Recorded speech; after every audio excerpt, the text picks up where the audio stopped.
man, Draymond. Yeah.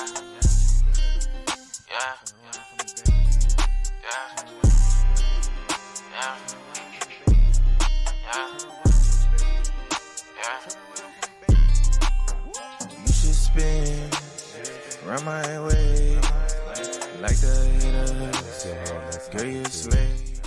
Let's go here. Let's get into it, man. The man, the legend, the menace. My dog. Draymond Green. I'm not going to lie. I was working. So when I saw y'all put in a group chat, or Damian put in a group chat something about Draymond, I was like, oh, he must have got another technical, because I had looked up at the TV. And then I looked up like 8 minutes later, and it showed he had been kicked out. I'm like, what did he do? So I immediately went to X, and I looked, and I'm like, come on, G. I think it was.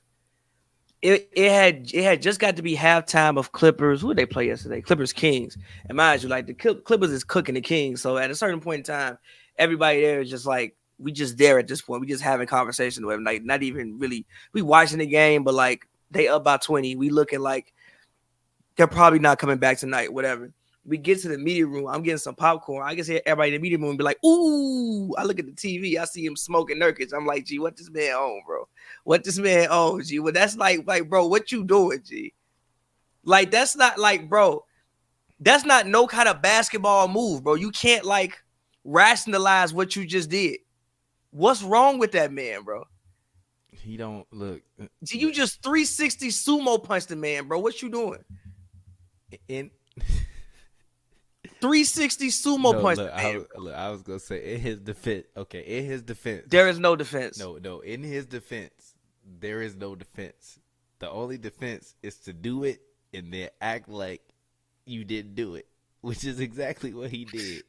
Cause he definitely did that shit on purpose, bro. He said, "Yeah, I'm usually not one to apologize, but I'm sorry for." Because, he knew Adam Silver was gonna treat him like he was Donald Sterling. Bro, like, but no, seriously though, look. Eventually they gonna be talking about Draymond, like Sterling's talking about Magic. Stop bringing him to my games. You're bringing him to my games. People can see you with him. But no, seriously though, on like a real serious note. Obviously, this point, the Warriors, as I said, granted, if the season ended today, even though it was 60 more games or something like that left, if the season ended today, they would not even be in the play-in. They are outside the play-in at this current point. They are the 11th seed. I think they're already 2-6 in games in which Draymond Green gets suspended. Or no, not suspended. Kicked out of and doesn't finish the game. So obviously, him not being there on the court is a huge effect for them as a basketball team. What is wrong, and what is going on with Draymond Green? Do you think this is Draymond Green just acting out because he's used to dominating? He's used to being on a team that is dominating, and this team doesn't seem to be dominating. They clearly have issues. The big three, Klay isn't what he used to be. Steph is still balling, but I think the Warriors starters have a minus 22 net rating this season. Or no. They have a worse net rating than the Detroit Pistons starters, if I'm not mistaken. They do. So do you think he's acting out because of this, or what is the reason? Or do you think that the Warriors have enabled his actions for much too long, and this is just a consequence of that? Or is it everything I just said combined? I want to kind of backtrack slightly a little bit away from Draymond to kind of set the table, because I think what we don't realize is that like there is a very large level of chess that is currently being played right now surrounding that team. And as I said in the last episode, I know Steph Curry be looking around the locker room and he'd be like, yo, fuck. Like, and you say fuck because he did what you want him to do. He stayed loyal to his guys. He stayed loyal to the franchise. He signed that extension, even though if he played in any other state, he probably could have took home $50 million more. just knowing California taxes. Like he got a $250 million contract. It's really like $120 million in LA. He played in Texas, like he would be raking in money. So he stayed loyal. He stayed the course. But the problem is, and it's as I mentioned during that draft when I said that they should have taken LaMelo Ball or Anthony Edwards. You did not say they should have taken Anthony Edwards. Yes, I did. You know you didn't. No, I said they shouldn't. No, that's a lie. We can go back and look at it. I said they should not take Wiseman. I said take Edwards or take LaMelo. I said because LaMelo is going to be a superstar and Anthony Edwards is either going to be terrible or he's going to be the next Michael Jordan. I literally said both of those things. I did not want them to take James Wiseman because he didn't fit with nothing that they could do, and you're not going to insert a rookie big man into the middle of a championship rotation that's been built around wing players and think that he's going to be dominant. I knew that wasn't going to work out. Them taking Wiseman was stupid. I said it back then. I still believe it. I still believe they should have took LaMelo Ball, period. Like, if they would have took LaMelo Ball, they would be in a way better situation than they are right now. Because you know what LaMelo Ball is right now? He is a budding superstar. He just got to be healthy enough and stay on the court long enough to actually carry it out. But could you imagine LaMelo Ball with Steph Curry right now instead of Steph Curry and Chris Paul? I mean, they still wouldn't be playing no damn defense, but like, yes, it would look a little bit better. It would look a lot better. It would look better, yes. Gee, they might have traded Klay already. And Shams said today when he was on FanDuel TV, he said Klay Thompson's future has been in question. I'm told that the Warriors offered a deal 2 years in the range of $84 million in an extension to Klay Thompson before the season, and now there is no deal. So what that tells me is that, and especially seeing Steph Curry kicking chairs and screaming "fuck," he was literally on the sideline kicking a chair, screaming "fuck." Like he did do that yesterday. Like look, I'm not always right. I said Wemby was gonna be MVP, and Pop was like, no, we're gonna talk about that a little bit later because we have to. But like, it's Steph Curry in that locker room every day, damn near about to throw a chair through a wall. G. Like Steve Kerr was punching clipboards, Steph Curry gonna be punching players. These NBA players have a lot of animosity this year towards one another, towards the coaches, towards the personnel, towards the rookies taking free throws, shots, and keeping the ball after the game. Although I don't give a fuck about your first free throw. Give me my goddamn game ball after I just scored 64. Hell no, fuck your game ball. Fuck you talking about. Fuck your dumbass 64 points. Come get this motherfucker. Fuck you talking about. Get it back in blood. As a matter of fact, here go a fucking different ball. Fuck out of here. Fuck your 64 points. Fuck out of here. You think you're going to score 64 points to me and I'm going to give you the ball? Fuck you mean, boy. You better watch this on House of Highlights.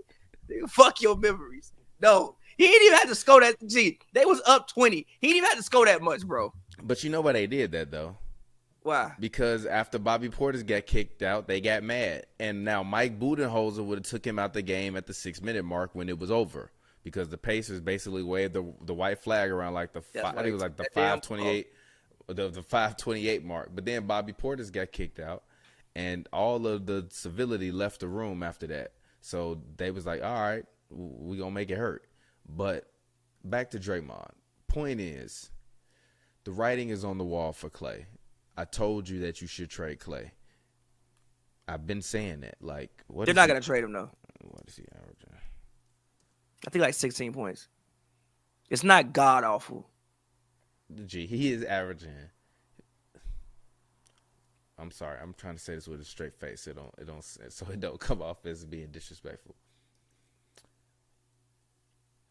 Klay Thompson is averaging 15.4 points in 30 minutes, shooting 39.7% from the field goal range, 34.3 from the three-point line, giving you 4 rebounds, 2 assists, and 0.4 steals and a half a block a game. That's not god awful. Like, that's not god awful. That's not god awful.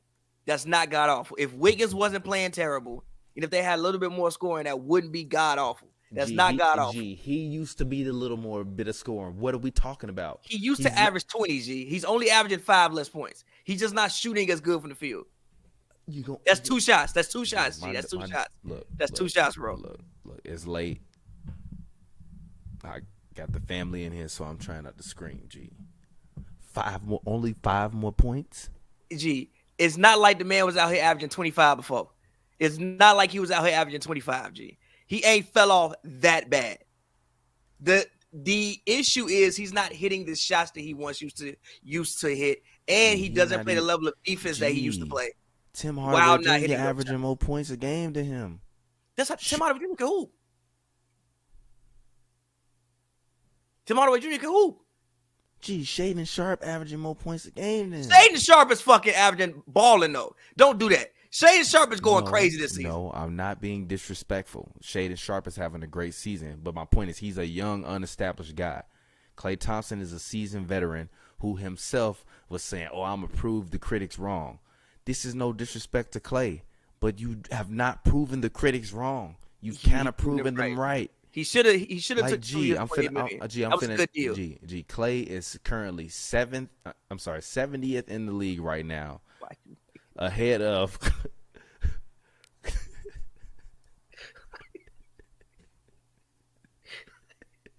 Why you had to say he was 70th in the league? Why you had to say he was 70th in the league, dog? Come on. No, stop. I'm not being disrespectful. Come on, all right, what's up? I'm not being disrespectful. I'm not making no jokes. This is literal facts. You laughing, but you laughing because he talks like this is part of the problem. He talked a lot of shit before the season. He said, they didn't want to bet on me. I'm betting on I'm paraphrasing. They didn't want to bet on me. I'm betting on myself. I'm going to come prove the haters and the doubters wrong. He is not doing that. He is currently 70th in the league right now in scoring behind ahead of Cole Anthony and Duncan Robinson, who averaged 15.1 points. Ahead of Klay is Dennis Schroeder, Derek White, Gordon Hayward, OG Anunoby, James Harden, Evan Mobley, D'Angelo Russell, Nikola Vucevic, Fred VanVleet, Jordan Poole. We said Jordan Poole might be the worst player in the league right now. He is still shooting better than Klay Thompson from the field. That's insane. Jordan Clarkson ahead of him, Kobe White, Michael Porter Jr., Tobias Harris, Chet Holmgren, Keldon Johnson, Bogdan Bogdanovic, Devin Vassell, Miles Turner. Now we going to go to the first page, which is the top 50. Tim Hardaway Jr., Jalen Williams, Jalen Green, DeMontis Sabonis, Shaedon Sharpe, R.J. Barrett, Kristaps Porzingis, Victor Wembanyama, Alperen Sengun, DeJounte Murray, Scotty Barnes, Franz Wagner, Paolo Banchero, Darius Garland, Zach LaVine, Pascal Siakam, Jimmy Butler, Karl Anthony Towns, Jaren Jackson Jr., Cade Cunningham, Jaylen Brown, Jeremy Grant, DeMar DeRozan, Julius Randle, Paul George, and Zion is 25th in the league in scoring. Did you hear how many people I just read off before I read Klay? Damn, a lot of people. The writing is on the wall for Klay, and I think that Dre is trying to long chess piece his way into L.A. But if I'm the Warriors, why would I want D'Angelo Russell back? The thing for the bad part for the Warriors is even if you trade these guys, you're not going to get a good return on value. What are you going to get for Klay Thompson right now?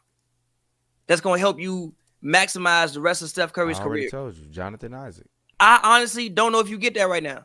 If I'm the Magic, why do I have to trade Jonathan Isaac? Yeah, if I'm the Magic, go to hell. Like, actually, literally, if I want Klay that bad, I'll just wait till the end of the season. Y'all probably going to have a... I'm on Fanspo right now. Klay is the number 17th player in terms of trending players being traded. I mean, guess who number one? Zach LaVine. Pascal Siakam. Go ahead. Because he's probably going to leave. Because there's no way Pascal finishes the year in Toronto. It wouldn't, unless Masai Ujiri has gone senile, it wouldn't make, you can't lose Fred VanVleet for nothing and also lose Siakam for nothing and possibly lose OG also as well for nothing. You got to make a trade. You got to make a deal. But yes, the bad part for the Warriors is that none of these guys have enough value to get you something back. Like Steph Curry is 35 years old? How many more elite years do you think Steph Curry has? Honestly, elite years. He averaging a 30 ball, 5 minimum. He got a whole nother contract. Have 5 elite years. You lying. Years. Not 5. Wait a minute. Not 5 years averaging 30, but is LeBron still elite? Steph not LeBron. He don't have the physical attributes that Bron has. I don't think he needs that. I think as his athleticism goes, I still think he's still going to be a top shooter in the NBA. So I don't really understand. But I think some of his shooting depends on the fact that he's mobile. He not going to end up. Klay can still run around the screens. He just can't hit the shots. Yeah, but also I think Klay's mobility is what's hindering him as well. I think he used to be faster than what he once used to be. Like even Steph, it was times last night when it's like him coming off a screen and people are jumping down and catching up with him more. Whereas in the past, I don't know if they would have done that when he was 27 years old. But point being is, I think maybe Steph Curry has 2 to 3 years left at this level of play. Meaning you have to get guys in there that will maximize this immediately. Like even yesterday when they benched Klay, they actually benched Klay yesterday. Even coming out the half, they benched Klay and Wiggins, and then ending the game. I remember watching like, damn, Klay can't get no sneaker squeaks. They had the rookie in there, Kuminga in there. They almost came back and won the game. But that's the bad part about the Warriors right now is that, like, I don't think anything that they will get for either of these guys. And Draymond, I guess Draymond, like literally, what's Draymond Green's trade value and what's Klay Thompson's trade value, especially when you put in their contracts. You have to. I think Klay is making what, $45 million this year, meaning you have to match $45 million in salary. Who you finna get? Yeah, hey, who you finna get? I actually got a trade right here, but I'm still working on it. Continue. Like who? So and then with Draymond Green is I dare me for asking, but I want to know if it's something going on in the man's personal life. He wasn't acting like this beforehand. Come on, G. Y'all got to stop with this armchair psychologist just listen. Y'all better get y'all. Are you okay at home? No, listen. Ass out of here. No, listen. I'm really. I really wonder, or is it a thing where you've been used to winning? You aren't winning. You also may not be the player that you once used to be. So now you're letting things seriously frustrate you that didn't frustrate you at first. Or have you just been enabled too much by this organization to do whatever you want to do? And also, when they say indefinitely, I think he's getting like 10 games. I don't think this is a situation where he can get like 20 games, something like that. He'll probably get suspended for about 10 games. Remember when they gave Ja the indefinite suspension, but it turned out being like 5-10 games? I think we get like a 10-game suspension. He'll be back by the beginning of the year, in my personal opinion. I don't think he's going to get like 20 games. It ain't worth 20, but you got to sit down for 10, bro. And if this happens again, then we may have to look at something like 25, 30. I actually got a trade. For who? For Klay. Klay? Yeah. What's up? Should I pull it up on the screen? Pull it up. All right. You be trying to trade Klay every episode. G. We going G all the way. Literally from now until it's not out of disrespect. It's just from now to the trade deadline. We gonna have a trade Klay segment on the show where you go every week come with a new Klay Thompson trade that you want to see happen for the Warriors. Pull this. I got a few of them. Let me see if that's gonna load. I got a few of them. So here's my trade right here. What do you think about it? No. Why? Why am I doing this? Why? Who does this help? What do you mean? How does this help the Hornets? What do you mean? How does it help the Hornets? Like literally, that's a lateral move. I'm gonna get Gordon. Why is it a lateral move? Because I'm gonna get Gordon Hayward's cap space after the season anyway. What the fuck is the point? I get a second-round pick, and then I get to see if Klay gonna come in here and actually work with these I'm good. guys. Why? I'm good. And also, I don't want to keep Miles Bridges, G. They're not gonna keep Miles Bridges anyway. They said they're gonna let the contract run out, but you already paid PJ Washington. You have Brandon Miller. I'm straight. I already just roll with the guys I got now. I don't want Klay. Why would you rather roll with the guys you got now? Y'all not good. Exactly. So what the fuck I want Klay for? To test it out. See if you. It ain't like Klay gonna put us over the hill. Fuck, I want Klay for. If you don't know that he might go to a new scenario and catch fire. He gonna put over the hill. What's the Hornets record right now? He might get you to the playoffs. Man, G, I'm straight, bro. What you mean? I'm straight, G. If we can't get to the playoffs with the roster that we got right now, maybe we just don't need to go. G, they only 2 games back of the play-in. I'm good. They only 2 games back of the play-in. And also, did LaMelo get a serious ankle sprain? There's no reason to do that deal, bro. I'm not doing that deal. Why? What's the point? I would rather just keep the guys I have now and get Gordon Hayward's cap space for next year. It's gonna run out anyway. The only way I would do that deal, the only way I would trade for Klay Thompson is if I'm a team that has a terrible contract that I want to get off my books, and I'll give you Klay if you give me some picks. And I'm really trying to say fuck it. Only thing like the Bulls. Okay, I'll throw you Zach LaVine. See, look, LaMelo gonna be reevaluated in a week. You trade for Klay, you get Klay. I'm good. I'm good. Instantly, you come back. Your starting lineup now is LaMelo Ball, Klay Thompson. Did you say Gordon Hayward averaging more points than Klay Thompson? Yeah. So why the fuck am I trading for Klay Thompson? Because I need somebody to stretch the floor. The Hornets don't have anybody to stretch the floor. I'm good. Don't get me wrong. Brandon Miller will be that guy. He's currently shooting 40% from the line, but he's not doing it in a volume enough that they need it in order for. And I like Miles Bridges as a player, but I just kind of like, But okay, so that's just like no. What is the solution for the NBA as I try to trade Klay Thompson? Give me a team to trade Klay Thompson. Told you, the Bulls is one. Zach LaVine, give me Klay, and give me all your picks. Give me mad picks. I want two first round picks. I don't need shit else in deal. We could do Klay for bro. Give me 2 first round picks. All right, top 3 protected. All right, and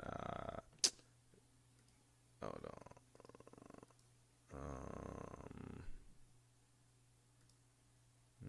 If not 2 first, give me a first and give me 2 seconds. Hold on. Wait a minute.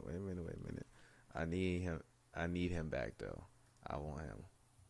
And then I'll send you him just to throw it in to make you feel better about yourself. Hold on, let me see. Damn. She has the people on here making no money. They say $0. They say, man, what's going on here? Ooh, I kind of like him. I like him, but I don't like him. And ooh, do I want to keep him? Okay. I told you, I just straight up, bro. No, because I need some. I got to make this work. No, I'm not giving you 2 first rounders though. That's crazy. Okay, give me 1 first in 2 seconds. Give me 1 first protected in 2 seconds. You can even lottery protected. Hold on. Let's see what the trade machine says. I wish we had a drum roll.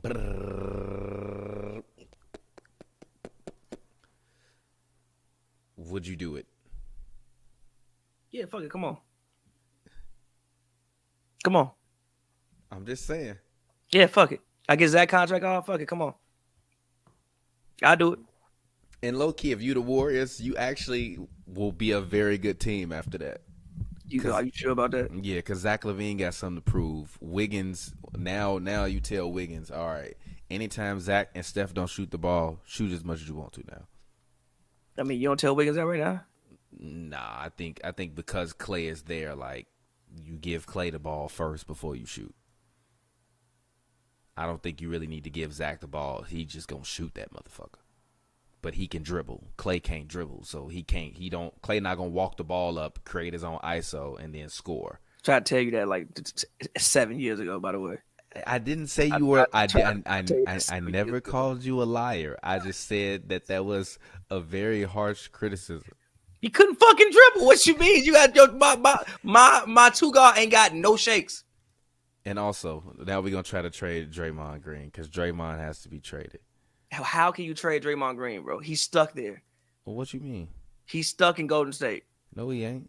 First of all, if I'm a team, why am I taking a man who's sumo punching people every week? Because he needs to be motivated. At least on the Warriors, you think Steph can calm him down. What the fuck somebody else on another team is Draymond Green? I know the perfect place to trade. Only person he might listen to is Bron, and why am I trading him to the Lakers? Let's see if this works. Let's see if this works.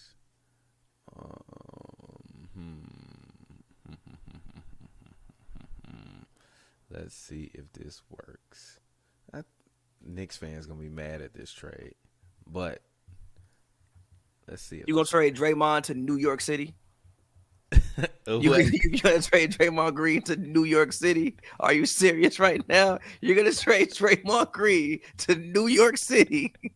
You're gonna trade Draymond Green to the New York City Knicks? Okay. Okay. What could possibly go wrong with Draymond Green being in New York? What you mean? What could possibly go wrong with Draymond being in New York? Can you imagine Draymond sumo punching somebody in the Garden? Yeah, G, that's gonna make. I mean, he already trended. But G, I ain't trade Draymond. Who for who? Draymond gonna lead Tibbs. The only reason why I don't want to do this is because Evan Fournier got 2 years. Gee, Evan Fournier still got 2 years left on his deal. Damn, he getting paid 18 million to sit on the bench. The Knicks have signed, and luckily for them, they've made some good deals and it's worked out. But they've also signed some god awful deals over the past 4 years. Some god awful deals. God damn, Siakam making $37 million a year. Yeah, that's why you got to go somewhere. Who for that much money? I'm not gonna hope. Let me see. I have a team that I want Siakam to go to.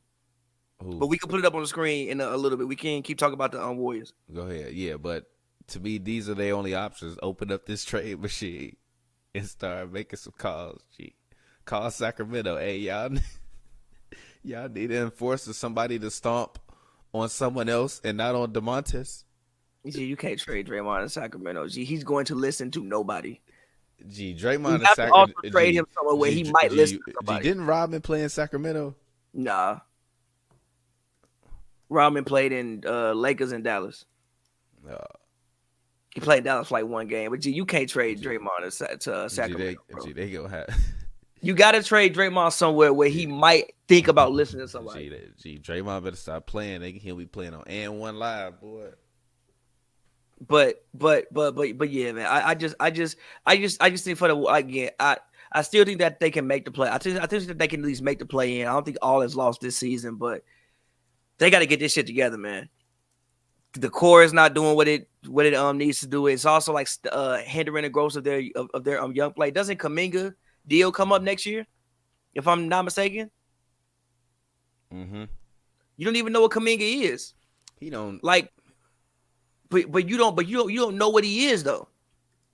Like you have no idea what Jonathan Kuminga actually is right now. You don't know. Look, you have Steph Curry on your team. You can't lose. Huh? Did you hear yes, me? You can. And we've wasted too many years, G. As you said, it ain't that much time left. And by the way, looking around the league, G, minus the Spurs and the Pistons, who are both disgraces to basketball. Yeah, god awful. Wizards too. Put the Wizards in there too. Pop getting in that Belichick territory where we might have to take Pop out back too, bro. We might take Pop out back too. Hey, wait a minute. I do not like that euphemism. Leave Coach Pop alone. But G, it might be time to tell Pop, hey, it's time to go upstairs and just drink wine during the games, give your opinion. You be the president of the team. Maybe you should be Jerry Jones and let R.C. Buford just like stand in the box and like look cool. Gee, I don't know. Gee, I really don't know where you can send this man, Draymond, bro. Master Ball, what's up, bro? How you feeling, man? How you feeling, brother? What's up, bro? I'm looking around. Can't send him nowhere, bro. He's stuck in Golden State, bro. He's stuck in Golden State. He's not going anywhere. He is in Golden State for the duration of his contract unless you convince him to retire, and he's not going to retire. He's just going to wreak havoc on the league until his contract runs out. He's not going to retire. You know what? I know where to send him now. You can't send him anywhere. Damn, this all the space they got on their roster. They low key got some. I'm looking at the Grizzlies roster. They actually got they don't really have that much money on their books at all. Like the Warriors. Yes, they do. They actually do. It just hadn't kicked in yet. Like Ja Deal gonna kick in, Desmond Bain. Oh yeah. You know what? Yeah, I don't see. Yeah, Desmond Bain still on the 3.8 million. He's still making 3.8 this year. Yeah, next year he making 200. So like, yeah, they do. It's just like they deals ain't kicked in. Tiny the contract. They deals just ain't deals just ain't kicked in yet. Okay, I know where to send Draymond. Yeah, this is gonna be a match made in heaven for him. And this team actually gets what they want. Nobody wants Draymond. Not to say nobody wants Draymond. People would take the same version of Draymond. Nobody wants what will come with Draymond's antics right now. Again, you also have to think about who in his locker room can tell him something. If the Warriors can't tell him something, what these people gonna tell him?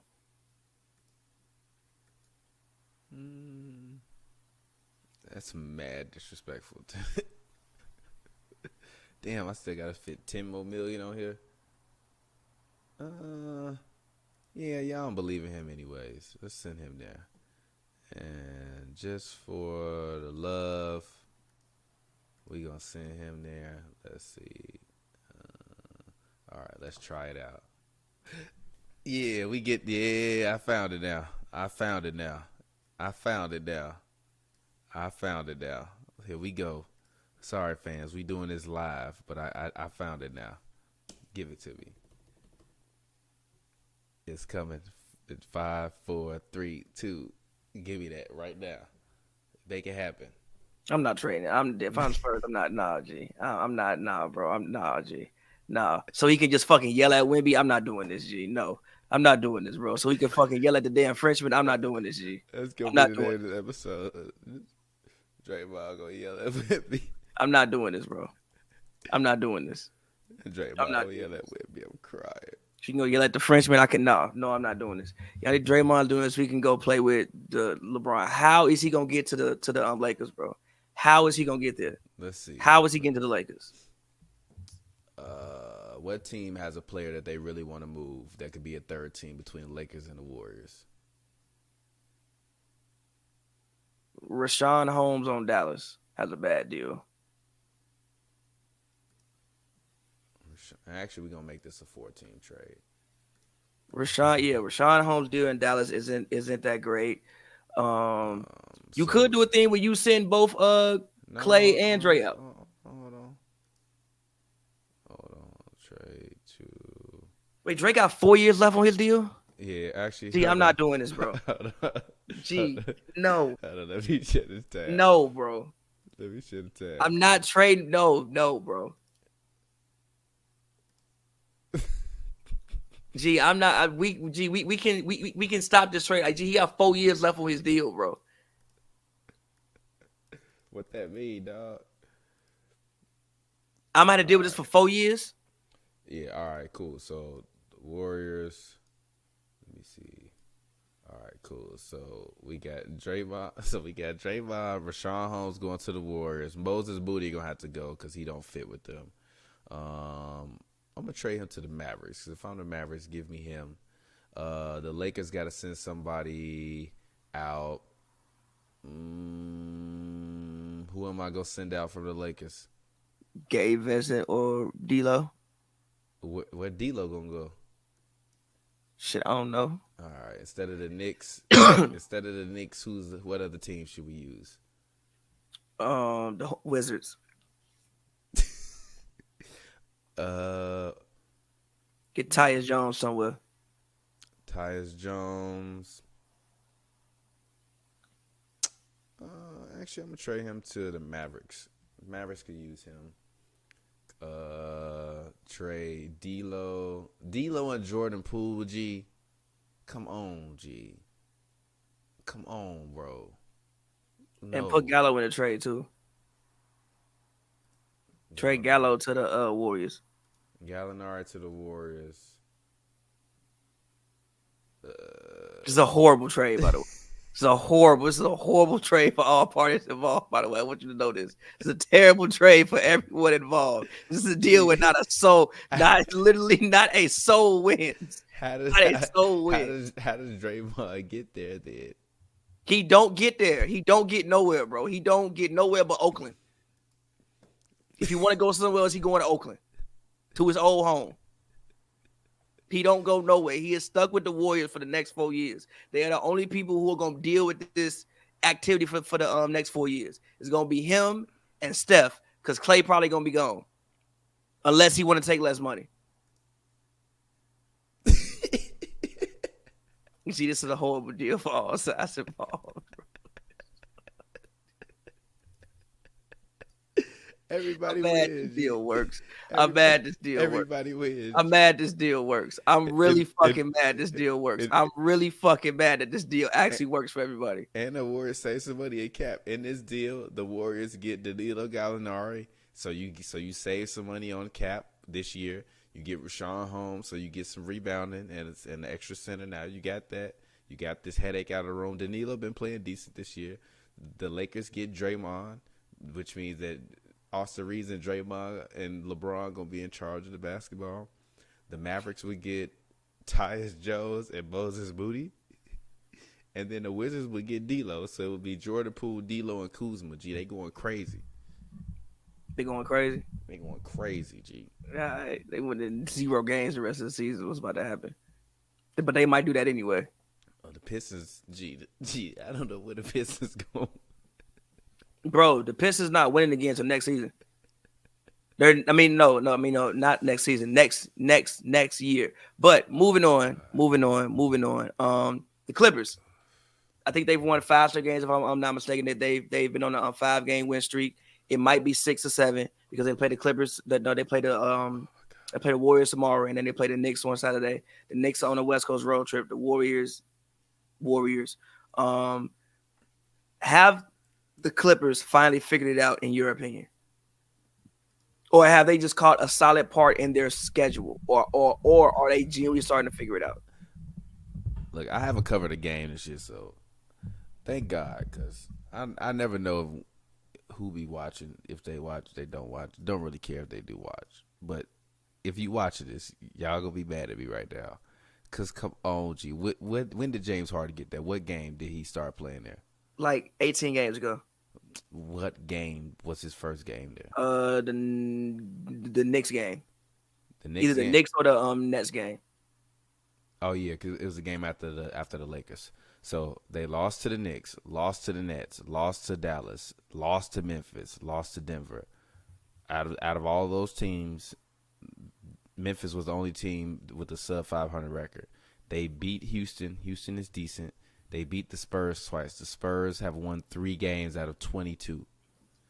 They lost to the Hornets.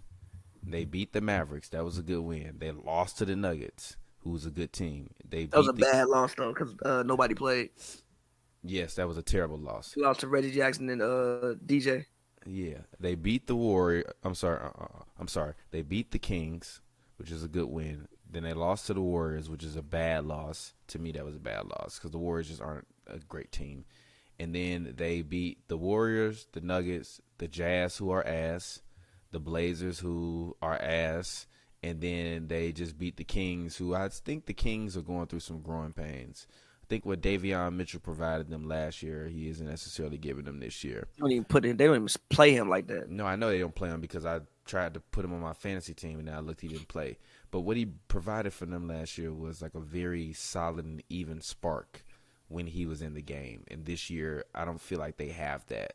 And not a spark in terms of like Malik Monk where he comes in to score. I mean like hustle. Like Gary Payton, GP2, Gary Payton II. He might not be the greatest scorer, but even like Brandon Pajinski, I think that's how you say his name, on the Warriors.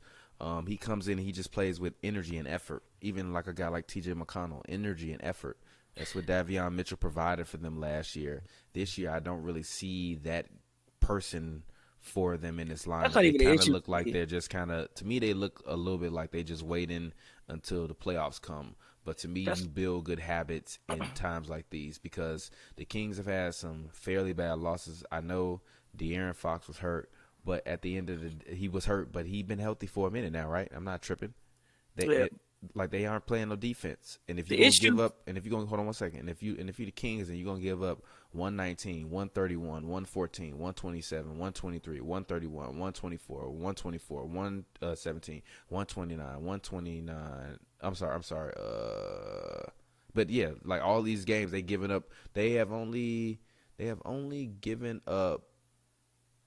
up 100 points in every game this season.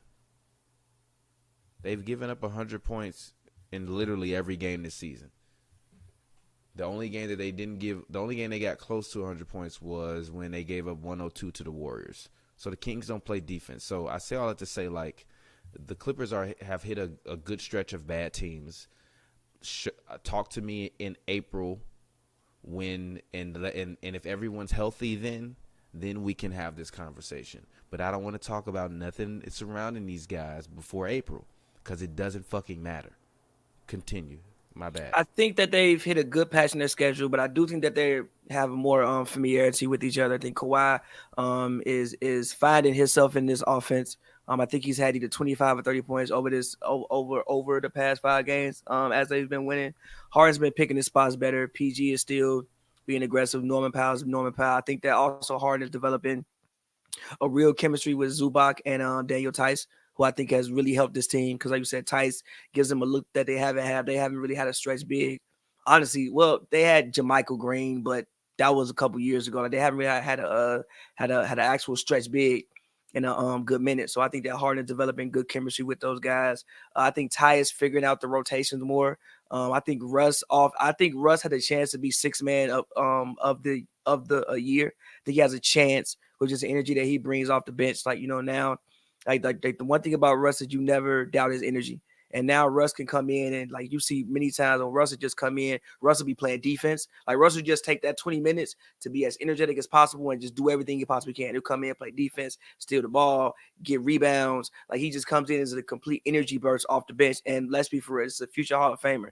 Russell Westbrook against most player to player, against most teams backup, no comparison with Russell Westbrook and the backup guard that's coming off the bench for the most part, even still to this day. So I do think that they are figuring some things out, but I also do think that they have hit a kind of easy patch in their schedule. Like, we'll see when they start going back out on the road again, or when they like hit a patch and they start playing some better teams. Like, let me look at the Clippers schedule. I know they play Boston coming up soon. That'll be a big game, but I think that game is also in LA. I think that's like 2 days before Christmas.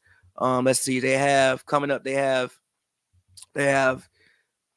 next week they have the Pacers, where they're on the road with the Pacers, Mavericks, Thunder, Celtics, and then Celtics back at home. Like, let's see once they get to that span with a little bit more good teams what they do. Then after that, to start off the year, they have the Heat, the Suns, the Pelicans, the Clippers, the Suns again, Raptors, Grizzlies, T-Wolves, Thunder, Nets, Lakers again, Raptors, and the Celtics again. So, like, we'll see. But again, I genuinely do think they have been playing better from going to the games. Like, it looks like they actually run offense now.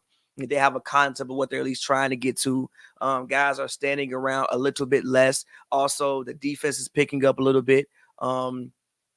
Harden is doing a good job of getting in the passing lanes. He's not just getting there, and also doing a better job of, like, not putting him in positions to get abused in one-on-one situations. Also, I think Terrence Mann being in the starting lineup helps Kawhi and helps PG out because it lets them pick and choose their moments and when they want to guard the best perimeter defender. Because Terrence Mann would usually start with not defender, offensive player. Terrence Mann would usually start off on that person, and then as you phase towards the end of the game, when it's like more crunch time, Kawhi will get on them more. PG will get on them. So I do think that they are figuring things out. But yes, I also agree that they have maybe hit somewhat of a light patch in their schedule. And what I want to say about the Kings from just watching them yesterday, I think the real issue with the Kings is De'Aaron be out there fighting for his life. Like, they don't have another guy. Like, Keegan Murray didn't really take a step this season. If you look at his numbers so far between this year and his rookie season, it's basically the same. And everybody else is down. And Sabonis, I like Sabonis, but, like, Sabonis just is who he is. Like, he just is who he, like, they need something else. Like, De'Aaron is out there averaging 30, but it's just not, like, their offense isn't at the level that it was last year, and they're not playing no defense. So I think the real issue for the Kings is they need a third guy. They should be a team who's out there trying to get, like, the OGs, the Siakams, maybe not necessarily the Zach LaVines, maybe, but they need another guy to go along with De'Aaron But how are they gonna? That's the issue for the Kings. Like, shout out my homie Chris Henderson. We had this conversation all the time. That's the issue. Like, with what they have, it's hard for them to make a trade. They have a lot of guys not making that much money. I think you want to keep Sabonis and you want to keep De'Aaron. Like, you can maybe let go of Keegan Murray, maybe, but Keegan and you say Harrison, and what is that? Keegan and Harrison, that's some picks maybe, but what will that realistically give you? That's the issue for the Kings is I don't really, like, when you look at the contract situations, I don't really know how they can improve. I think they have cap space in the offseason, so maybe you can convince somebody in, like, the offseason. I even think a Kuzma would be good for them. I think a Kyle Kuzma would be good for them. something. But they need something I else to don't think go you're along gonna with get it. no Kyle Kuzma though. Why not? What do you mean? Why not? I don't think they have anything to offer the Wizards. Like, you know what? Let's pull back up the trade machine. Hold on. This episode is called The Trade Machine. No, this episode is called Draymond gonna be screaming at Wemby. Gee, that shit. Gee, the thought of Draymond calling Wemby a bitch it just like makes my heart smile, G. Because Wemby, as big as he is, just go look at him like, I can't believe we traded for this. Like, yo, what the fuck is man really ever calling me what? Bring back Jeremy. We at least dyed our hair together. What teams were we saying? We said the Kings and who else? The Wizards. Kings and the Wizards. So you want Kyle Kuzma, who makes $25 million a year. Yeah, it's just hard. They call, like, do they have any trade exceptions? I don't really see one. You would have to bring in like a third team. Cause I like Trey Lyles with this roster. Like, it's just hard for them to. There's nothing really trade. I like Trey Lyles. He on my fantasy team. Unless they have some cap space that I'm not looking at, and I'll give you maybe like a 2021 lottery protected pick, and I'll see it. This trade not gonna work. Trade to Wizards. This trade not gonna work. Yeah. I tried Keegan Murray. Yeah, it's just like that. That's the issue with the Kings is they don't really have much to trade unless you want to break up just with their contracts, unless you want to break up the core. So, like, I don't really know how they can. I think the Kings I think they're in a position where they're just a max second round team forever. I like I said, I still think that they need to like really focus back on trying to get a young fella, Davion Mitchell, a little bit more playing time. I think that they're vastly missing a spark, and that spark to me came from him off the bench. And you were able to leverage that defensively, because you were able to get that energy. They don't have energy coming into the game. Like I don't like last year they played with the hungry fever and intensity of like, yo, we know we want it. They the new kids on the block. They coming for the crown. This year they playing like they were up already and they just trying to maintain where they at versus being like, yo, we have another level to go. Again, I don't even think it's just that. I think that it's like the people. To me, I think it is because there's no way that you could have played as good as you played last year and seemingly have regressed so far this year to me. They were very healthy last year, and this year they have had some injuries. That's all I think about last year. They were uncharacteristically healthy. I'm not trying to really use health as an excuse because everybody's hurt in the NBA. Everybody's hurt in the NBA. They weren't last year, but last year they weren't. Like, if you look at their team, they were also hungry last year. My point is that they are not hungry this year. They're playing like they are just waiting to get to April or May. And my thing is, you should not be playing like you're waiting to get to April or May. You should be focused on the now, because and you build those habits now to get good enough to when you're in the playoffs, you can get past the first round. But if you're not locked in defensively, you're not hyper intensive and focused and diving on floors for loose, but I don't see that same level of hustle from them this year. Now you can call me crazy, but I just don't see it. I saw it last year. Last year they looked like they really wanted to prove themselves. This year they don't look like they want to prove themselves.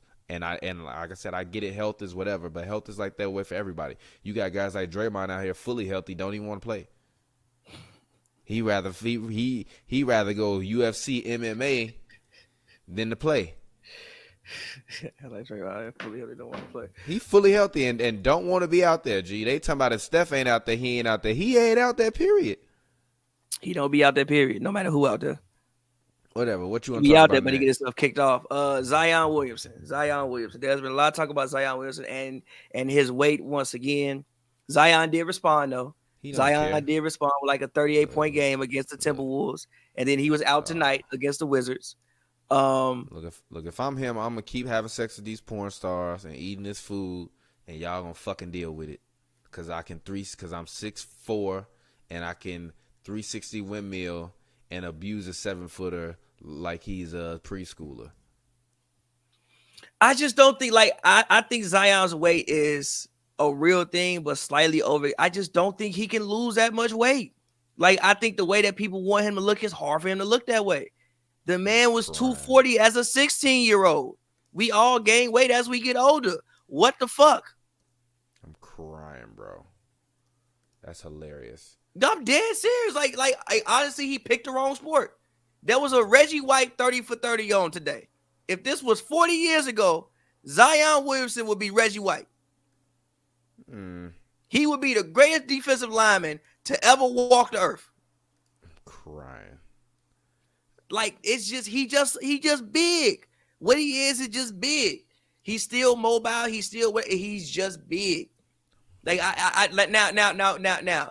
I think his win in the Vegas game was a real thing, but they spent a night in Vegas. What you Lord mean? Knows. In terms of, I don't even think the win in the Vegas thing was a real thing. I think that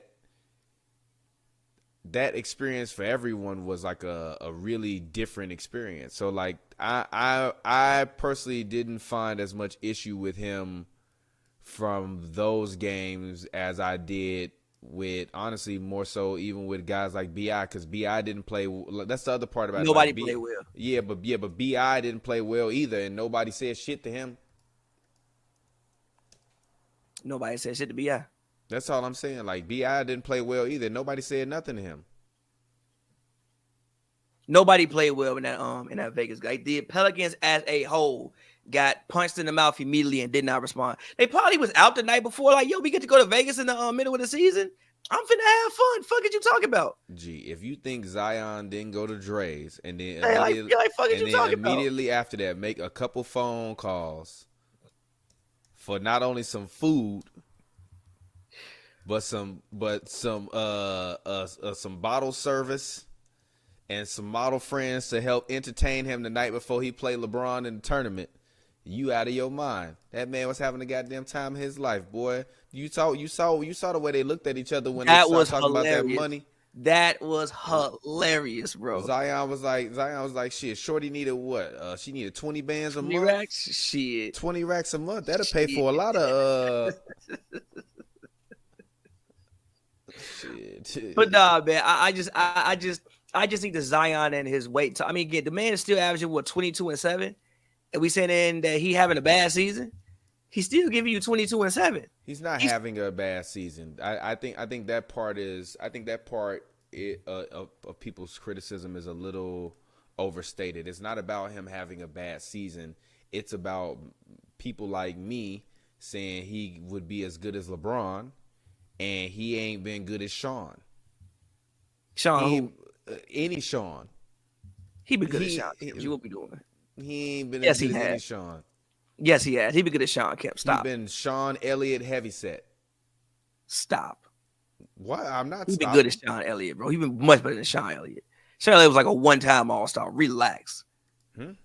Sean Elliott was like a one-time All-Star. Relax. What's your point? He's been better than Sean Elliott. He's probably an All-Star this season. Ain't Zion a one-time All-Star? No, 2. 2? Yeah, 2. He didn't play in the other one because he was hurt, but 2. Oh yeah, because Zion's an All-Star this season. Is he? Yeah, I think so. Really? I think so.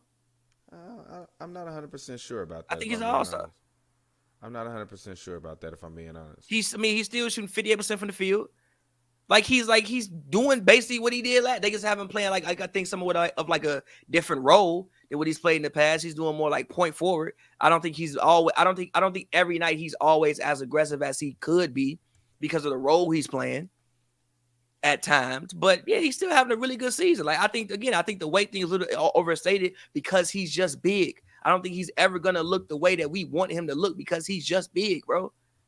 Like I said, the man was 240 and 16. That's defensive lineman. That's offensive lineman. 240 at 16 is crazy. Look at if that 16-year-old, there are NBA players who don't look like that. The 16-year-old that was in the Spartanburg jersey. There are NBA players who don't look like that right now. Grown linemen that don't look like that. Bro, he can't. I don't like. How much weight do you think? He just dropped down to 260. How? I was 260 and 17. He just a big guy, bro. He just I big, just think bro. he's just a big dude. He just big. He just big. That's In my funny as personal hell. opinion, and again, he's still having a good season. I think everybody needs to back off Zion slightly because he's still having a good season. I do think He's that also still a lion. I do think people were comparing him to their quote unquote expectations, but again, my expectations was Larry Johnson. We was giving it. Well, I was in particular was giving him Wemby level hype, and he's like I said, he's like a. I mean, he's like a Sean Kemp. I don't think he's better than Sean Kemp. I actually think He's better than Sean Kemp. He's better than Sean Kemp. He's better than Sean Kemp. Sean Kemp don't have Zion don't have Gary Payton throwing him lobs all damn day. He's a better basketball player than Sean Kemp. He got CJ McCollum. Gee, CJ out there to score. CJ know with that passing shit. They damn near got Zion playing point guard on offense. CJ not with that passing shit. Which is why I said. Which is why I thought he would come in. He could average somewhere around like 28, 9, and 5.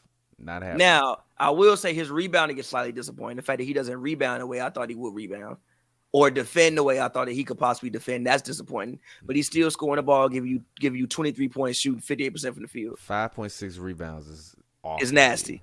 It's terrible. It's terrible. With that, like that, that is a thing that's a serious motor thing. Like that is your energy. You should be averaging more than 5.6 rebounds. Bro. Like, come on. What are we doing? Now, granted, Jonas is a guy who does go out there and get you 10, 12 a night. So maybe you feel like you don't have to because Jonas is gobbling up a lot of those rebounds. But still, like, come on, bro. We need more than that from you. He's also averaging 3 less points a game this year and taking basically a shot less a game this year. Interesting. He's taking 0.3 3-pointers a game this year. That's kind of awful, but he is shooting 33%. Shooting 65% from the field goal range. The least amount of rebounds in his career. Technically the highest amount of assists. Least amount of blocks. He's averaging 0.3 blocks a game. Like, gee, he was known for being able to block the ball and being he was blocking people jump shots. He did that one time. It doesn't matter. He still did it.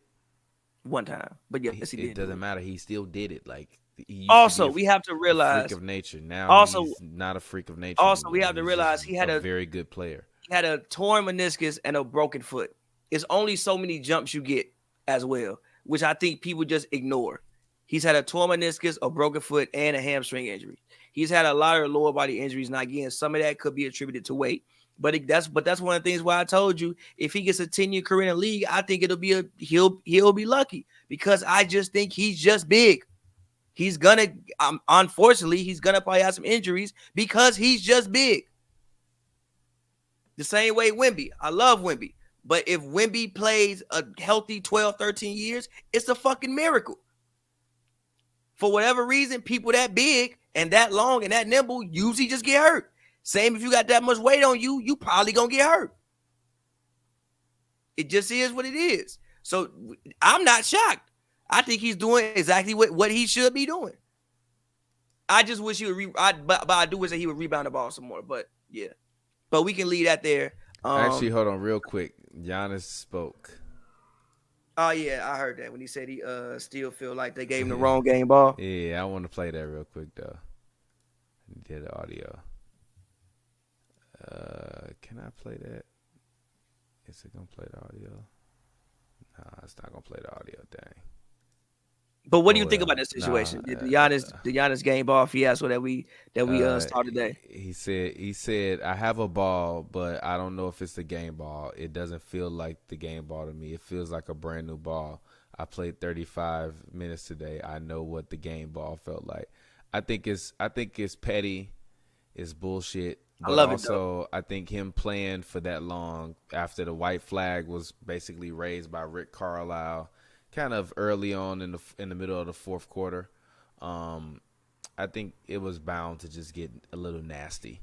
And I think oftentimes we forget that these are grown-ass men that are playing this game of basketball.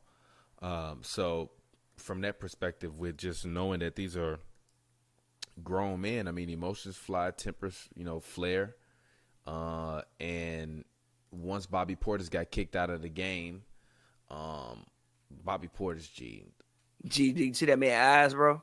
Gee, never mind. I'm not even gonna put nothing slanderous or even speak negativity into the air about Bobby Portis or his future. But just know, somebody before he leave this league.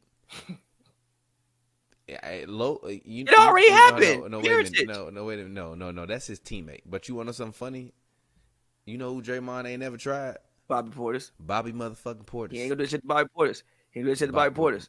That ain't gonna happen to Bobby P. Bobby Portis would have that man on a T-shirt on national TV. Hit that man so hard. Hit that man so hard. Draymond be back at Michigan State. That ain't gonna happen to Bobby P. That man said he think about his mama getting slapped. I'm not. Nah. I don't want no smoke with nobody who wanted that bad. I'm good. You got it, bro. Yeah, and between Bobby P and Giannis' brother with the hold me back on the sidelines with the hold me Giannis' brother definitely tapped his man's, grabbed him, and then he went crazy. All right, man. Hold me back, bro. Hold me back, bro. Hold me back.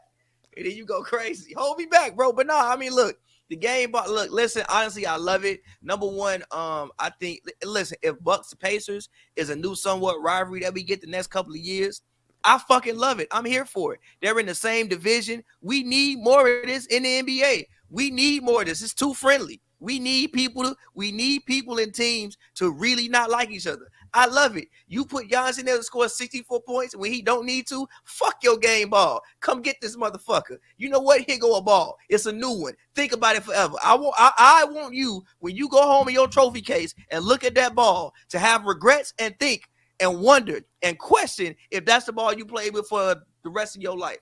You want to know why? Because you shouldn't have still been in the game. The last dunk when he scored his career high, when you stole the ball with 22 seconds left, usually you dribble it out, you gonna dunk the ball when you up 20. I bet. Come find this motherfucking ball then.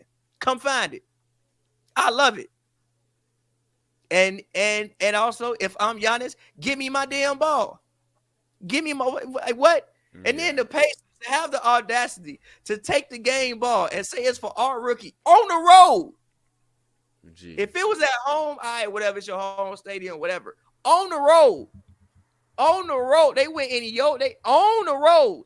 Said this for our rookie who scored 1 point, and then posted a video about him moving to the Congo to America to pursue basketball on their X account. Did you see that? Nah. They posted a video about the man moving from the Congo to America to pursue his basketball dream and finally scoring his first NBA point today on their Twitter account. That's funny as hell. I love it. They said, fuck you, Giannis. I love it. So, I mean, look, listen, that's my opinion. That's also the way it should be after, you had the NCAA tournament. They just played a heavily contested game. They got eliminated for something. Tyrese did the whole little Dame time celebration. That's the way it should be. You should come back and Giannis, you should do exactly what you did. The Bucks should do exactly what they did. Okay, you want to come out and try to embarrass us? Bet. Watch this. 64 on you. Franchise record. I would have went for 70. 64 and staying in the game when it's too late. I would have went for 70. I'm honestly surprised. Now, by the way, the NBA is just so trash, G. It's so easy to score, G. This man, Giannis, just be halfback, fullback. He took 30 free throws. G, now, granted, with like the way that Mike All-Star, G was fucking grabbing the man. So I understand why he took 32 free throws, but the man took 32 free throws. G, he be out there like Mike All-Star, G. But speaking of the Pacers, I think the Pacers are a team that's going to come up. Obviously, I think the NCAA tournament, if it shined the light on one person and one team, it was Indiana Pacers, which, again, I think that was the dope thing about the NCAA tournament. It made us look at teams in primetime situations that we probably would never look at in primetime situations. That was Tyrese Halliburton's, I think, second and third primetime game ever in his entire career. I can guarantee you if I see Pacers Bucks on the schedule before the tournament, if I see Pacers Bucks on the schedule or Pacers Celtics on the schedule, I'm probably not watching that Pacers game. I'm gonna probably watch somebody else. I'm probably wait till the fucking Timberwolves come on and cut their game on. I'm probably not gonna watch the Pacers. But they are a team that is going to come up and score a lot of points. They don't play no defense. They're actually an older team than what you would think they are. Like Miles Turner is 28, Buddy Hield I think is 31. Like they don't have as many young guys as you would think they do. That's the team that I would love to make a trade before the end of the year to really try to put an actual core together and see what you can do this season. But what do you think about the Indiana Pacers? What do you think about the coaching job that Rick Carlisle is doing? What do you think about it? I think Rick Carlisle is doing exactly what he does, and that is create a sustainable situation for success via over preparation and meticulous thought in nature. Like Rick Carlisle is known as being one of the most detailed coaches and calling all his own play, or calling the majority of his plays and all the other kind of stuff. So I think what you're seeing is like the culmination of him getting a bunch of young men to buy into his system and actually want to play as hard as they possibly can in order for them to achieve, great things. I think the difference between like with the Pacers and the Mavericks is like with Luka. Luka comes in, he's already a proven commodity. No one on this Pacer team was a proven commodity. In fact, there's a lot of questions around, in large part, most of the people on this team. But if you look at Rick Carlisle and his success in his coaching career as a whole, he's always been the type of coach that does better with a group of ragtag guys than a bunch of stars. So having a ragtag group, a Jason Kidd-like type of point guard in Tyrese Halliburton, but who is able to score at the level that he's able to. Miles Turner, he's a nice guy, and he buys in regardless of whether you think he needs to rebound more or not. I think Buddy Hield does need to be traded, but even with him, I don't really know where he goes. I would keep Buddy Hield, man, because I'm not sure about Mathurin right now. I think you're not sure about Mathurin because Buddy Hield is there. Yeah, but at the same time, Mathurin so far this season, outside of a couple games, ain't really done too much to make me super comfortable with trading Buddy Hield. And Buddy Hield is still a 40. I think Buddy Hield has top 5 in threes since he came into the league or something like that. Yeah, he's shooting 38% this year, which is like that. Like he's only averaging 13.4 though. Yeah, but for this team, I'm keeping Buddy Hield. Like 40% from 3 is a real thing, especially for this team and the way that they play. But sorry to cut you off. No, it's fine. Not about cutting me off. Yeah, I personally think that Buddy should be moved, but also as crazy as it might sound, that probably won't work with the trade machine. But if I were them, I would actually call up a team. Speaking of like them needing to add a piece, I don't really know if because of their roster construction, if they're going to have the necessary pieces to be able to trade with a larger team. But if I were them, I would definitely call up a team like the Toronto Raptors and say like, hey, let's have a conversation. Like if you want to get rid of Siakam, I would be potentially willing to kind of take that on. Or OG. Yeah, you know what? OG actually kind of makes a little bit of sense. So how are you actually? Have you watched Jakob Poeltl this year? I haven't really paid attention to what he's been doing. I watched him. Yeah. Has he been good this year? He's been solid. He's been normal Jakob Poeltl. Like what you see is what you get with Jakob Poeltl. Yeah. See, the only problem with them is like, do you take that chance on? And for me, the trade, if you trade Pascal Siakam for Miles Turner and Buddy Hield, it's a success. If you trade OG, then you're gonna have to work it out. But also, we can try OG and Anunoby in this trade. Trade OG, and instead of Miles Turner, I'll give you Buddy Hield.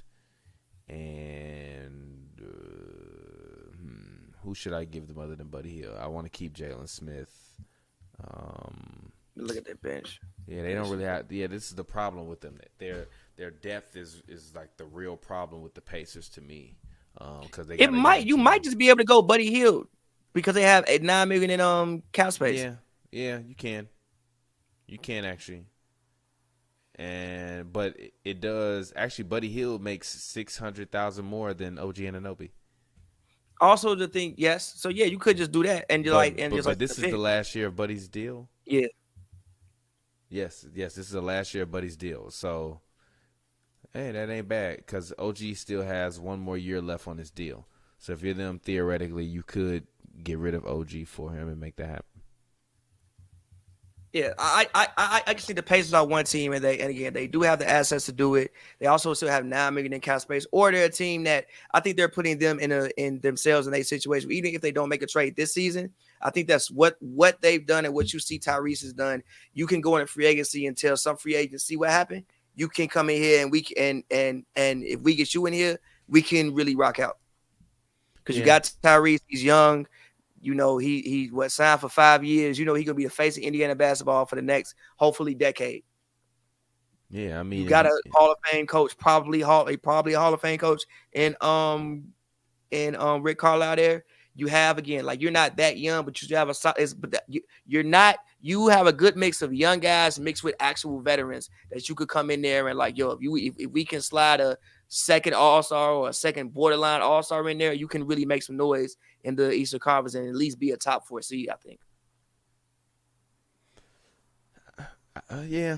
I mean, I'm not mad at it. I just think that when you look at the history of the Pacers, you got to build from within. So, and the problem for them now is that I think that they're too good. The only hope for them is that Obi is, I don't know. I don't really know where they go from here, but I do think that they will be a fun bubble team, first round team to watch for the next coming 3-4 years. But I'm just really hard pressed to kind of like figure that out because the one thing about Indiana, Brown, they did sign. Oh, wait. I mean, just say it. They signed Bruce Brown away from the championship Denver Nuggets. He was a key piece on that team.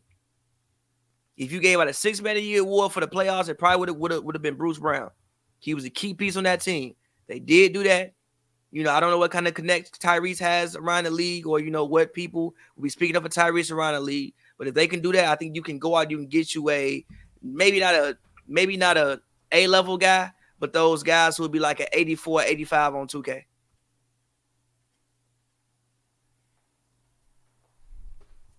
Which is a OG or like a Pascal. Look, as in the WNBA draft, when I saw that the Indiana Fever got the number 1 pick, I said, "Oh, Caitlin Clark gonna be right at home."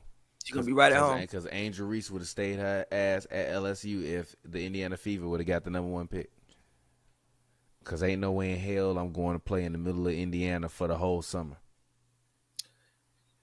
That's the one thing that people don't realize. Like WNBA players play over the summer. If you play on the Sparks or the Liberty, you could have a good summer, or in Vegas, or even in Phoenix, you're gonna have a great summer. Great summer. Chicago too. Yeah, Chicago too. Yeah, Chicago. Yeah. And if y'all winning, you're gonna have a very lit summer. But if you, most WNBA teams are in decent cities besides Connecticut and Indiana. It's only 10 teams though, G. Yeah, I know, but like half the league does play in decent cities though. Like if you stick me in Dallas in the summertime, we rocking out, bro. Oh yeah, no, we're going crazy. G. We rocking out in Dallas in the summer. We going crazy. G. We rocking out. No, we going crazy. It's. I got homies that live in Dallas. We rocking out. We rocking out. We going crazy. But all right, let's get into the final topic. Officials. Are they getting out of hand? I gave my take on Scott Foster last episode. I was very impassionate. I still feel the same way. But also, I will say this and then I'll let you begin. I do think that I forgot what celebrity said it, but people need to watch how they talk to people on the internet, because you can't talk to people like that in real life. And if you talk to people the way you talk to them on the internet, like you do like that in real life, they're going to punch you in your face. And sometimes some of these players be talking to these referees like they some fans on Twitter. And for Jokic to be like, make the call, motherfucker. It's like, first of all, Jokic has been in America and around black people too goddamn long. And so has Nurkic, G. They might as well put a goddamn do-rag on Yusef Nurkic. They might as well put a do-rag on that man and some goddamn magnet earrings in his ears, G. Hold on, wait. Did you hear Jokic say we would have got this bitch busted if it was in Serbia? Man. He said I'm happy the game wasn't in Serbia. It would have been interesting. Say we would have got the shooters out here fucking talking about you ain't making it out the goddamn arena if if it's in Serbia. Jokic said he got the hitters for you. like Ross said, I can't hold back all these Haitian niggas. I can't hold back all these. Serbian. I can't hurry back on these Serbians, bro. You better not call that shit. I can't hold back on these Serbians, bro. I don't know what to do. I can't hold back on the Serbians, bro. I can't hold back on these Asian niggas. But nah, I do think at certain times the referees do make things about them a little, not about them. And I won't say that you should have thicker skin as a referee. Because I do think, like you said, some players do take things out of hand. And I think some players, just complain too much. Like, bro, you looking at me after every call that you feel like people like, bro, every time you miss a shot, you think you got fouled and you screaming at me. Brother, I can't call every foul. If I call every foul, we're going to be sitting for like fucking 4 hours. Even that, G. Y'all don't even get fouled no more, G. When y'all don't get fouled so much to the point that when you really get fouled, you getting punched in the face by Draymond Green or stomped in the chest because y'all don't really get fouled no more. There used to be little preschool fouls. If you playing at any of these parks in LA, G, and some of these little hand check fouls you get, you can't call that in a court with 10 other people. They gonna be like, boy, if you don't get your weak ass out of here, boy. So if you the refs, I know they're like, gee, y'all getting paid $50 million a year to get slapped on the wrist to make shots. Shut up. And they like, look, I'm getting paid $50 million a year to not get slapped on my wrist. Make the call motherfucker. Shit. Make the call, motherfucker. It's crazy. But again, like I do think sometimes, even when Trae Young got kicked out the other day, Jokic got kicked out today. Trae Young got kicked out the other day. Jokic got kicked out yesterday. Yeah, they got kicked out, I think, the same. Well, no, Trae Young got kicked out the night before then, I think. And then Jokic got kicked out yesterday. I do think sometimes the refs can have a trick whistle, a quick whistle. Even like when Giannis got kicked out this season when his first tech was for hanging on the rim, and they got like another tech for like something. Like I wonder sometimes if the refs even know that these players have 2 techs. I wonder sometimes if they forget and then call another, like, oh damn, I did just kick him out. Damn, my bad. Between that and some of the missed calls, like yes, the refereeing can get a little bit better, but at the same time, I'm with you. Like, call the play, motherfucker. Like call the foul, motherfucker. I think in like the heat of the battle isn't that big of a deal. I do think Jokic saying motherfucker is hilarious. But again, we don't know what else Jokic was saying to the man before that. That's just the one that got him thrown out. He could have been saying crazier things before then, or that might have been a 10th time he told him that. He's like, bro, I got tired of hearing that shit. Get out. But again, nobody pays. I just don't understand why. But this is the other thing that I love about the foreign players is they could easily just say in a different language. Call you the worst shit in the world in their language. But they don't give a fuck. They want you to hear that shit in English. So call that shit, motherfucker, instead of saying, oh, actually, let's see. You finna Google motherfucker in Serbian. Serbian. How do you say call that shit, motherfucker, in Serbian? Let's see. Translator. Let's look it up. We're going from Serbian. No, we're going from English. Yeah, Serbian is the language. All right, let's see. Oh, shit. All right, let's see. Okay, it says Nazovit tu sranje. Nah, G, I'm kicking you out off top. I'm kicking you out. Nah, hell nah, bro. This motherfucker's calling me Nazovit. Nah, get out, bro. He called me Nazovit. Leave, G. Leave. I don't know what you just said. It says out. Hey, nah, it's gonna be like Kevin Hart in fucking Look, I'm finna play it. You gonna be like Kevin Hart in Wait, listen. Nazovi to sranje mamojevcem na srpskom. Nah, get out, bro. Get out, bro. Too many words. Get out, bro. I'm gonna be like Kevin Hart in 40-year-old version. Since I can't understand what you're saying, I take this as disrespect. Get out. You said way too many words in Serbian. Just get out, bro. I don't know what you just said. Get out, bro. There's no way you asked me how my day was. Is that many words? Get out, bro. You gotta leave. You gotta leave, bro. Nope. Get out. Hell no. Beep. To him. No, beep. Tech to him. Straight doing that. You gotta go, bro. You gotta go. Hell no. Nozzle V. Nah. Get out, bro. Not today. Nah. Way too many syllables I don't understand, brother. Way too many syllables I did not understand. Leave. Leave. Oh, man. But Chicago having the biggest Serbian population outside of Serbia is very interesting. I knew that, but I didn't know that. I didn't know that. Oh, shit, my bad. That was definitely me. Forgive me. It's my fault. Yeah, I knew that, but I didn't 100% know that. But we can leave it there. We can get out of here. Yeah, I gotta get to. As always, man, follow me on Twitter at pavyworld, pavyworld, all one word. Go check out the Love It For Yourself video. Shout out that guy that's on the right of me, left of me, right, whatever, whatever side. Yeah, go check that out. And yeah, TPJ gets plugged in.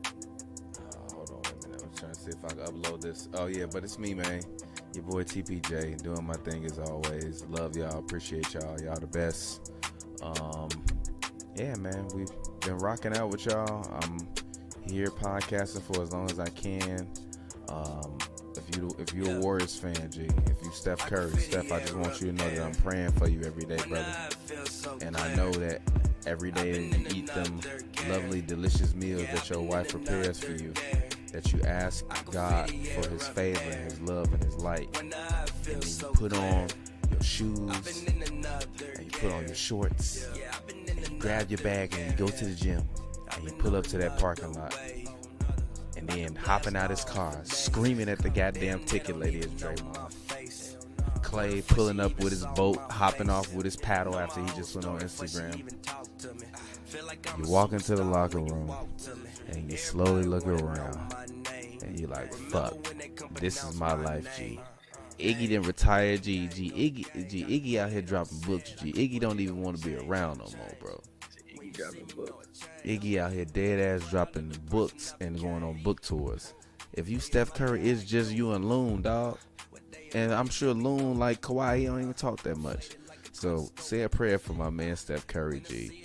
Cause by the way, over under 20 game suspension for Draymond Green. Under. It'll be 10. You kind of got to treat him like Glock Moran and send him a message at this point in time. It's been too much. Oh, when Glock got suspended indefinitely, it was 10 games. All right, it makes sense. But anyways, we'll leave you all with this snippet of Pavy's new video, Love It For Yourself.